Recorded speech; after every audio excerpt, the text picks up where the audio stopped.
యెమెన్లో లా ప్రకారం foreign nationals సొంతంగా అక్కడ బిజినెస్ చేయాలంటే చాలా రూల్స్ ఉంటాయన్నమాట. దాంతో ఆవిడకి ఒక ఫ్రెండ్ ఉన్నాడు, యెమెనీ సిటిజన్ అనమాట. అతనితో కలిసి ఈ అమ్మాయి హాస్పిటల్ స్టార్ట్ చేసింది. ఆ తర్వాత ఒక కథనం ప్రకారం అతను ఈ అమ్మాయిని వేధించడం స్టార్ట్ చేశాడు, ఫిజికల్ గా, సెక్షువల్ గా, మెంటల్ గా. ఈ అమ్మాయికి సంబంధించిన ట్రావెల్ డాక్యుమెంట్స్, పాస్పోర్టు అన్ని లాక్కున్నాడు. ఈ అమ్మాయిని హింసించడం మొదలెట్టాడంట. దాంతో అతని బారి నుంచి తప్పించుకోవడానికి అమ్మాయి చాలా ప్రయత్నాలు చేసింది. ఆ అమ్మాయి చివరికి పోలీస్ స్టేషన్లో కంప్లైంట్ ఇచ్చినా ఆ అమ్మాయి పైనే కేసు వచ్చేసిందంట.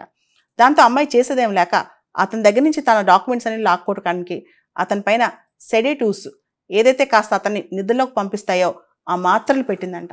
దాంతో అది ఓవర్ డోస్ అయిపోయింది. అమ్మాయికి అది అర్థం అయిందో అర్థం కాక అది ఓవర్ డోస్ అయిపోయింది.